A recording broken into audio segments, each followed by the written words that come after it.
이 소위 메카시의 그 광풍이 여기 아주 몰아치고 있어요.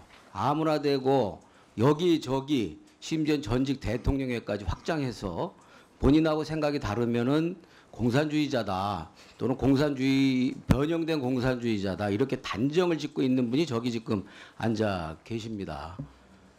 이게 저 메카시가 한국으로 고카시로 살아 돌아온 것인지 참 어이가 없는 지경이고 과연 이 회의를 해야 되는 전병헌 위원님 자료 제출 아까 의사진행 발언과 함께 자료 제출을 하는 거예요 지금. 대단히 진짜 당혹스럽고 어이가 없는 지금 상황이 계속 반복적으로 연출이 되고 있습니다. 다시 한번 말씀을 드리지만 그 서로 간에 의원들의 발언과 질의 내용에 대해서는 여야 의원을 초월해서 서로 존중하는 그런 풍토가 있어야 된다는 말씀을 드리고, 아무리 메카시의 광풍이 지금 이 자리를 가득 메우고 있다 하더라도 적어도 회의 운영만큼은 소위 이성적으로 해 주시기를 바라고요. 지금 고 이사장께 묻겠습니다. 지금 법조인 출신이죠? 예, 그렇습니다. 그 법조 후배들이 이 소위 고영주 이사장의 박문진 이사장직은 여러 가지 측면에서 부적절하다라고 주장을 하면서 자진 사퇴할 것을 요구를 했습니다. 알고 계시죠? 처음 듣는 말입니다. 예, 서울 그 변협회에서 공식적으로 사법부 일부가 좌경화됐다라는 발언은 사법권의 독립을 뒤흔드는 일이기 때문에 이건 방송의 건전한 문화 발전을 위하는 박문진 이사장직에 적합하지 않기 때문에 자진 사퇴해야 된다라는 지적을 했습니다. 이 후배 법조인들의 이와 같은 문제의식과 지적을 겸허하게 받아들일 것을 엄중하게 요구합니다. 답변해 보세요. 뭐를 물어보신 건지 모르겠는데 요구한다고 그러셨는데 자진 사퇴하시라고요. 앞으로 박문진 이사장 본분에 어긋나지 않게 공정하게 업무 처리를 할 것을 말씀드립니다. 지난번에도 말씀드렸다시피 제가 공안 업무를 전문으로 하면서 우리나라에서 최초로 민족민주주의가 이적 이념인 것을 밝혀냈고, 또 한 청년이 이적 단체인 것을 밝혀냈고, 또 전교조가 표방하는 참교육이 이적 이념인 것을 밝혀냈고, 또 통진당이 위헌정당인 것을 제가 확인을 했습니다. 그러니까 다른 사람들이 아무도 모를 때 제가 그런 일들을 해왔다는 것을 참작해 주시기 바랍니다. 이사장님, 이 고영주 이사장님은 이렇게 정치적, 이념적, 역사적으로 매우 극단적인 인식을 가지는 것이 우리 국민들 앞에 다 드러났습니다. 방송사업자의 공적 책임을 실현하고 공정하고 건전한 방송문화진흥이라는 방송문화진흥법의 취지를 결코 실현시킬 수 없다는 게 확인됐습니다. 게다가 파렴치하게도 변호사법 위반 혐의도 확실해 보입니다. 앞으로 두고두고 MBC와 박문진 그리고 방통위 현 정권에 큰 부담이 될 게 뻔합니다. 이 임명을 좀 처리해야 되는 거 아닙니까?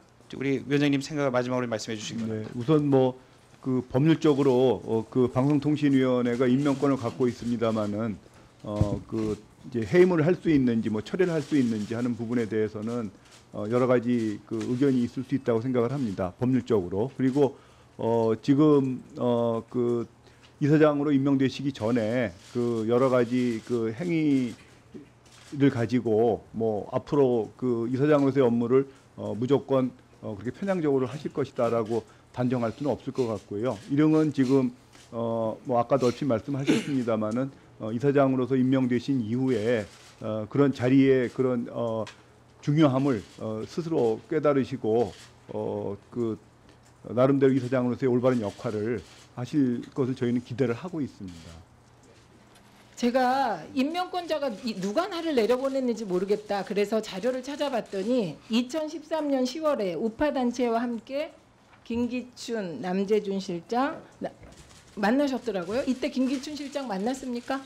예, 만났습니다. 예, 이때 김기춘 실장만 만난 게 아니에요. 청와대 정무수석도 만났어요. 그때 같이 배석하셨습니다. 네, 그때 무슨 얘기 주로 나누셨는지 기억 안 나시죠? 오래돼서. 예. 제가 말씀드릴게요. 그때 김기춘 실장은 대한민국의 정체성을 지키기 위해 싸워온 여러분의 노고에 감사드린다. 그 노고에 감사드려서 박문진 이사장 준 걸까요? 그건 모르겠습니다. 그다음에 제가 쭉 이렇게 얘기를 듣다 보니 궁금한 게 너무 많이 생겼습니다. 김대중 대통령께서는 6.15 선언으로 남북관계에 물꼬를 트셨으며 통일, 연방제를 비롯한 선구적인 안을 제시하셨습니다. 김대중 대통령도 공산주의자입니까? 그렇게는 말씀 안 드렸습니다. 아니, 공산주의자라고 생각하십니까? 예, 지금 그렇게 생각 안 합니다. 네. 그러면 노무현 대통령에 대해서 민중민주주의자이고 민중민주주의는 이게 변형된 공산주의라고 주장해 오셨죠? 예, 맞습니다. 예. 그러면 노무현 대통령께서는 공산주의자입니까? 민중민주주의자라고 말씀드렸습니다. 그럼 좀 아까 민중민주주의는 공산주의의 변형이라고 답하셨죠? 예, 맞습니다. 공산주의의 변형은 공산주의 아닙니까? 뭐 비슷하죠. 네. 그러면 노무현 대통령은 공산주의자입니까? 그 2008년도에 아니, 짧게 예 아니오로 제가 답해달라고 부탁까지 드렸는데 민중민주주의자라고 말씀드렸습니다. 그게 민중민주주의는 변형된 공산주의자. 그걸 변형된 그러면 변형된 공산주의자입니까? 예, 저는 그렇게 봤습니다. 예, 그럼 우리 전직 대통령 한 분은 변형된 공산주의자 맞습니까? 그리고 저는 그렇게 박정희 생각을 대통령은 했습니다. 공산주의자인데 전향했다 이렇게 말씀하셨죠? 예, 이 나라가 어떻게 된 나라입니까? 그다음에 지난번에 국사학자 90%가 좌편향이라고 하셨다가 역사학자 90%가 좌편향이라고 말씀하셨죠? 국사학자라고 말씀드렸습니다. 역사학자로 바꾸셨는데 다시 국사학자로 아니, 환원하겠습니다. 역사학자라고 말씀드려서 나가 역사학자가 국사학자라고. 아니고 네. 국사학자라고 아, 말씀드렸습니다. 네, 총명하십니다. 근데 지금도 그렇게 생각하십니까? 예, 그건 맞습니다. 생각이 저하고 아주 많이 다르셔요. 그다음에 제가 자료 보니까 이런 말씀을 하셨더라고요. 1964년 김일성 교시가 남조선에서 똘똘한 사람은 데모 내보내지 말고 고시 공부시켜서 사법부에 침투시키라는 지시가 있었다. 이런 주장하신 적 있죠? 예, 그건 뭐 다 예, 알려진 사실이죠. 있죠. 예. 네. 어느 판사가 김일성 장학생인지는 모르나 네. 북한의 사법부 침투 전술이 상당히 성공했다. 이런 주장하신 적 있죠? 예, 맞습니다. 그러니까 결국 우리나라 사법부에 김일성 장학생이 있다는 말 하신 거죠? 뭐 김일성의 지시가 있었는데 북한 같은 체제 하에서 그 지시를 이행하지 않았을 잠깐만요. 것으로 아니 그렇게 기대하기는 말씀하시면 안 어렵다고 되고 봅니다. 이거 보십시오. 어느 판사가 김일성 장학생인지는 모르나 북한의 사법부 침투 전술이 상당히 성공했다 이렇게 주장하셨습니다. 맞습니다. 맞죠? 예, 예.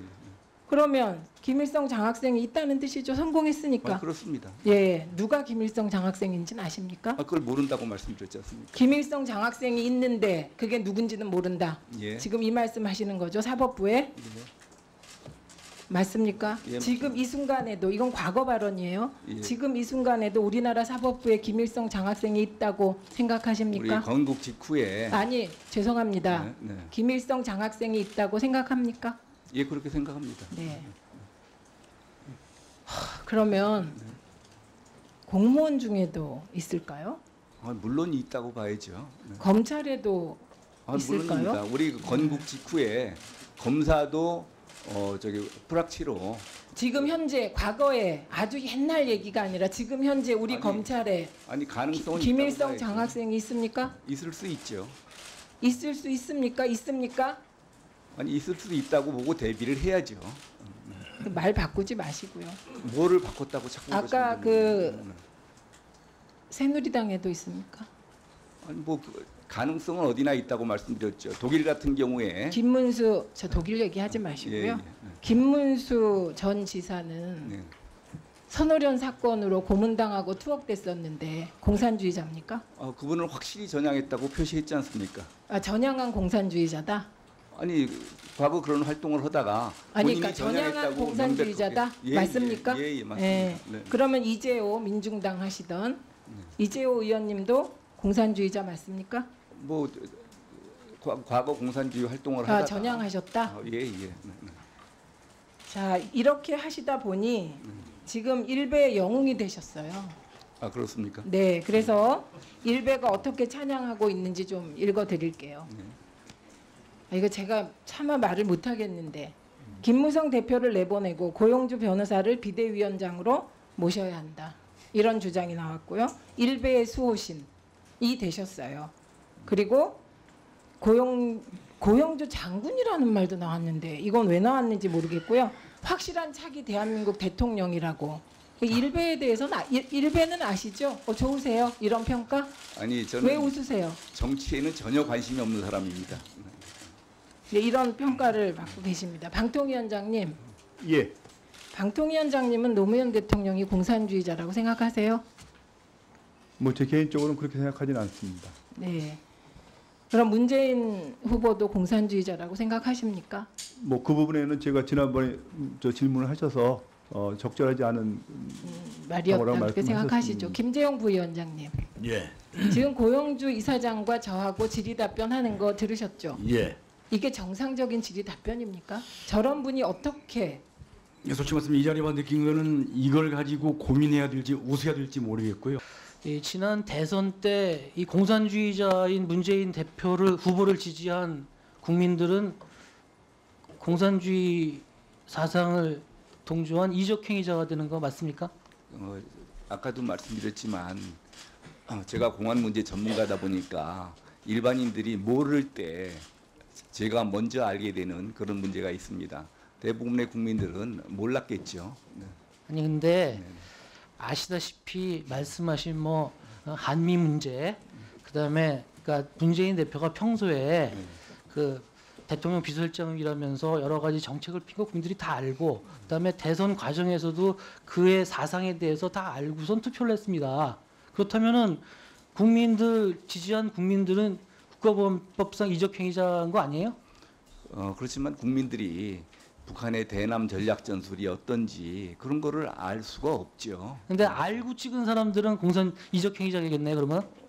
글쎄요. 알면서 찍었으면은 거기 동조한 사람들이라고 볼 수 있겠죠. 예, 그럼 국민들한테 한번 여론조사를 해야겠네요. 예, 예. 알고 찍으셨는지 그러면 아마 이적행위자가 분류가 되겠네요. 그 사법부가 아까도 뭐 비슷한 얘기가 나왔는데 작용하였다라는 얘기를 하셨잖아요. 비슷한 표현. 예, 예. 예, 그러면 그 작용화되었다고 판단하는 근거가 뭐세요? 제가 그 사법시험 3차 시험위원을 했었습니다. 그런데 사법시험 3차 시험은 잘 아시다시피 1000명 중에서 한두 명을 떨어뜨리는 시험입니다. 면접을 통해서. 그런데 제가 교수님들 2분하고 3명이 한 조가 돼가지고 10명을 담당해서 면접을 좀 했습니다. 짧게 좀 요약해 주세요. 예. 예. 쉽게 뭐 간단하게 말씀하라고 하시니까 그 대한민국의 정통성에 대해 그러니까 한반도 내 국가적 정통성에 대해서 어떻게 생각하느냐 물어보니까 정통성이 북한에 있다라고 얘기하는 사람들이 10명에 8명이 됐습니다. 좋습니다. 그러면 그 사법부 판사 중에서 작용이 됐다고 판단하는 판사가 누굽니까? 아니 그러니까 아까 말씀드렸지 않습니까? 누군지는 알 수 없지만 아니 그렇게 얘기하시면 아니죠. 왜냐하면은 저는 그 이사장님의 그런 태도가 더 문제라고 생각합니다. 왜냐하면은 특히 법조인 아니십니까? 그러니까 근거와 구체적으로 말씀해 주듯이 막연한 가능성 가지고 하면 사회를 더 불안하게 하고 그건 무책임한 태도입니다. 구체적으로 작용화된 판사가 누군지를 한번 지적해 주십시오. 특히 저번에는 불임 사건 재판부는 작용화됐다라는 말씀에 그런 타라는 표현을 썼는데 정확히 얘기를 해주셔야죠. 평소에 법조인들 많이 상대해 보시잖아요. 그런데 젊든 나이가 들든 간에 작용화된 판사가 누굽니까? 글쎄요, 그거를 뭐 이 자리에서 제가 뭐 준비해 온 것도 없고 이 자리에서 제가 말씀드릴 수 없습니다. 네네.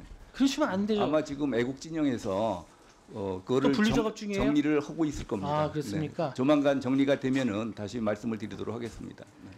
아니 그 한 나라의 공영방송에 이사를 뽑고 이사장을 뽑는 절차가 말이죠. 너무 정말 허술하게 짝이 없어요. 어떻게 이런 서류를 보고 말이죠. 이사를 선정한단 말입니까?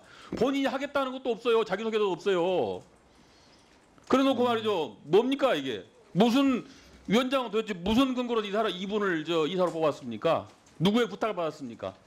기본적으로 뭐 이사 선임은 제가 개인적으로 한 것이 아니고 예. 저희 위원회에서 투표를 통해 가지고 결정을 한 것이고요. 투표를 통했는데 이 고영주 이사장에서 누가 이분을 추천하고 누가 부탁을 했어요?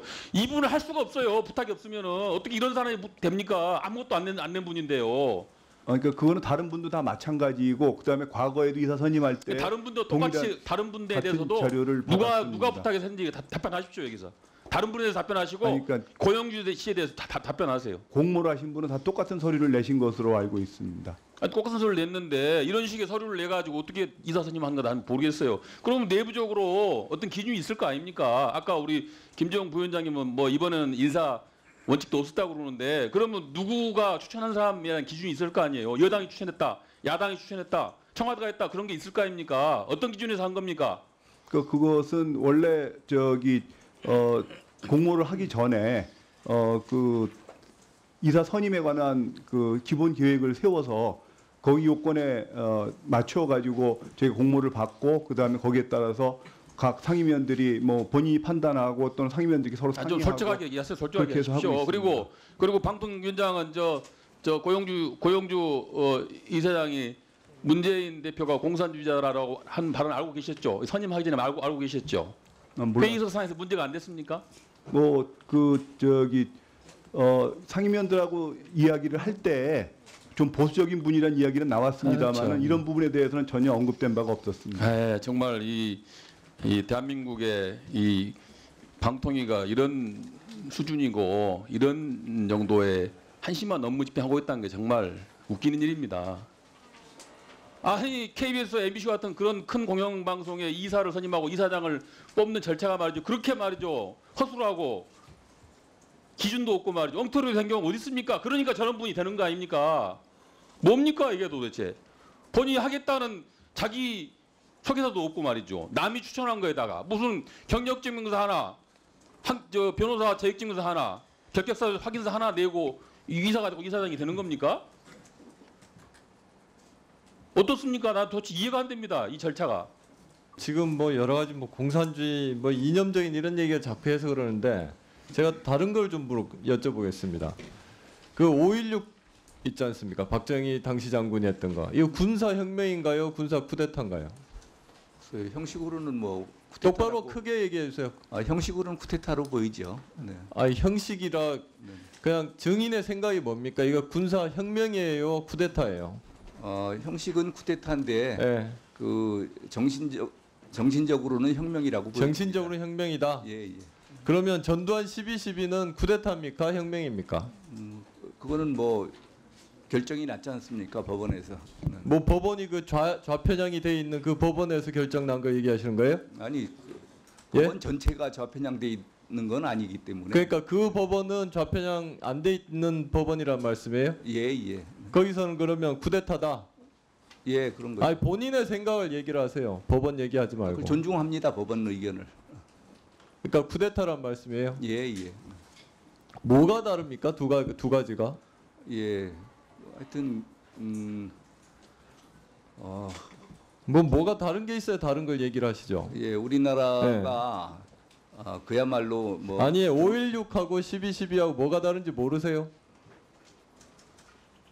아니 모르죠. 지금 말씀드리잖아요. 이거 뭐가 다르냐고요. 아니 그러니까 정신적으로 시간이 제가 별로 없어서 그런데 정신 얘기하지 마시고 예. 본인의 생각을 얘기하세요.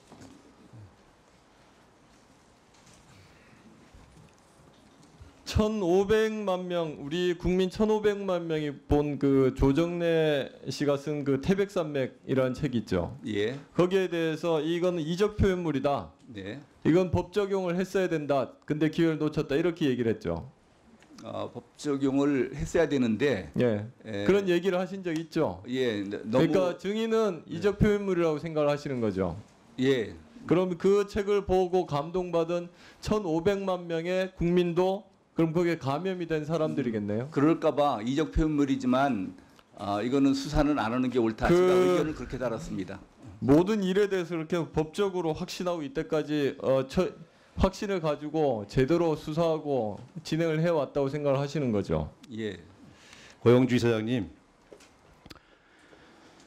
정치적 중립성에 관한 잣대입니다. 문재인 당대표에게 공산주의자라고 발언했던 것을 사과할 의사가 있으십니까? 답변해 주십시오. 길게 말씀 안 하셔도 됩니다. 예, 네. 그 아까 말씀드린 것처럼 형사소송에 관련된 문제에 대해서 아니 이거 저는 형사소송 관련된 게 아니고 사과하실 의사가 있냐고요. 없으시죠? 형사소송 때문에? 예, 예. 네, 알겠습니다. 두 번째, 이것은 사법부에 대한 이 사법부의 독립 또 사법부의 정의에 관한 문제죠. 대법관을 포함한 사법부가 일부 작용화되었고 김일성 장학생이 여전히 사법부에 있다는 주장을 번복할 의사가 있으십니까? 없으시죠? 예, 예. 네, 알겠습니다. 다음은 사회통합과 관련된 것입니다. 국사학자 90%가 작용화되었다는 말을 취소할 의사가 있으십니까? 없으시죠? 예, 예. 네. 과거에 이것은 인권 의식 관련된 건데요. 과거에 불임 사건 등 80년대 공안 사건 관련하여 수사 당국이 임의동행 방식으로 과거의 학생이나 혹은 민주인사를 불법적으로 연행한 그것이 불법은 아니고 편법적 관행이었다는 생각도 변함이 없으신가요? 그거는 그 불임 사건에는 제가 그 과정에 관여를 안 했기 아니, 때문에 제가 말씀드린 것은 네. 본인이 직접 관여했냐 안 했냐가 아니라 이런 관행들이 있었다는 사실을 알고 계시잖아요. 예, 예. 예, 근데 그것이 그때 당시에 불법이냐 그랬더니 편법적 관행이었다고 말씀하셨는데 예. 그 판단에 대해서는 변함이 없으신가요? 뭐 그렇습니다. 네. 저는 바로 그렇습니다. 이 5가지 질문 속에서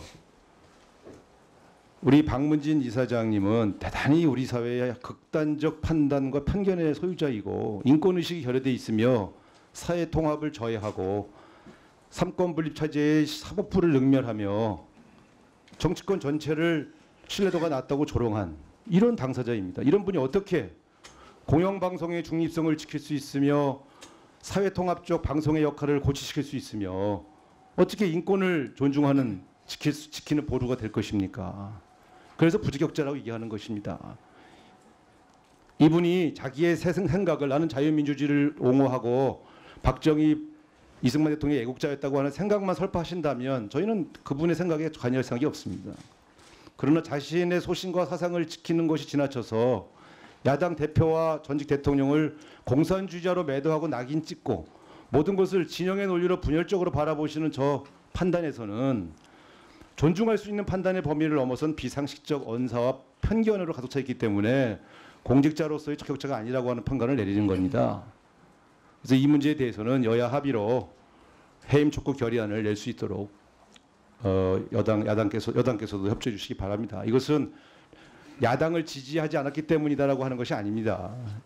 앞으로 이런 분이 계속해서 이런 식의 공영방송 이사가 되고 공직자가 되는 사회가 된다면 어떻게 되겠습니까? 저는 우리 사회에 극자와 극우의 양극단을 배제하고 합리적인 보수 세력과 그리고 균형 잡힌 진보 진영이 서로 정책 경쟁을 하는 것이 우리나라의 사회 발전과 민주 발전에서 필요하다고 생각하는 사람입니다.